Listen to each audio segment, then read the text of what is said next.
We get lots of questions about how much emergency fund you need when buying a home. So let's break it down. Usually it comes down to one of two things. Maybe you've got a savings account and you're not sure if that money is your emergency fund or your down payment. Or maybe you're getting close to your goal and that untouched fund is starting to look like the fastest way to get there. Either way, this question comes up at a few different points in the home buying journey. So we're going to walk through each one so you can have a clear plan and can move forward with peace of mind. Before you start house hunting, you need a fully funded emergency fund, and that is 3 to 6 months of expenses sitting in the bank ready to go. And that is not 3 to 6 months of your income. It is what actually costs you to live every single month. So that includes your bills, your groceries, your gas. That fund has to already be saved up before you buy. It's not something you're still working on while you're house hunting.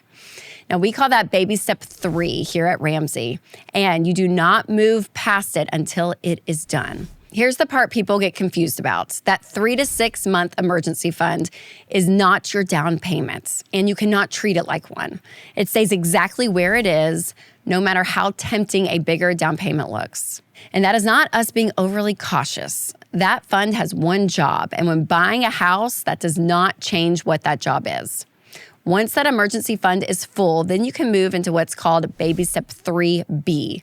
That's when you start saving for your down payments. But first, we want you to remember this. Your emergency fund stays fully funded the entire time you're saving for that down payment. It does not shrink. It does not get drained for a bigger down payment on a house. It just sits there, and its job is a safety net. So think of them as two different pots. One pot is your down payments, and you are actively filling it up.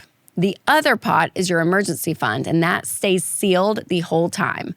Mixing the two is where people get in trouble. Now, keeping them separate can be difficult, so having two different accounts is actually ideal. So you can open up a high-yield savings account, have one labeled for the emergency fund, and have one labeled for your down payment. While you're filling that down payment pot, aim for 20% if you can. That's what keeps you clear of PMI, the extra insurance that protects the lender, not you. First-time home buyers can get in with as little as 5%. Just remember, closing costs on top of that, which comes out to another 3 to 4% of the purchase price. And remember, none of that comes out of your emergency fund. Here's what surprises people. Once you actually go to close on a house, that emergency fund matters more than it did before, not less. Owning a home comes with costs that nobody warns you about. The water heater goes out, the roof starts leaking, the AC dies in July, the hottest week of the year.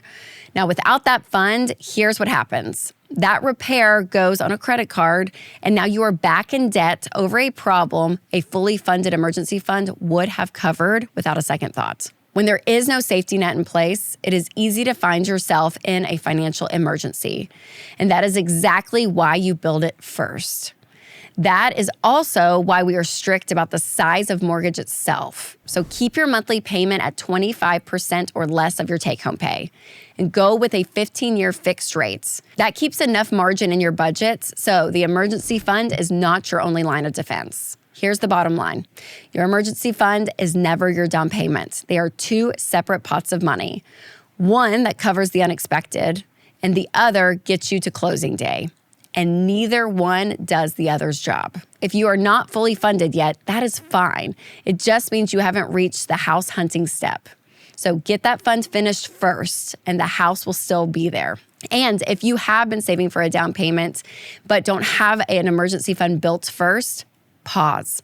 Finish the emergency fund first and then go back to save for the down payments. Now, I know that's not a fun answer, but it's the one that keeps your home purchase from turning into a financial setback down the road. But here's the good news. Wherever you are starting from, you are not behind. Every dollar that you put into that fund now is one less thing you have to stress about later. And that's exactly what lets you buy your first home with confidence instead of fear.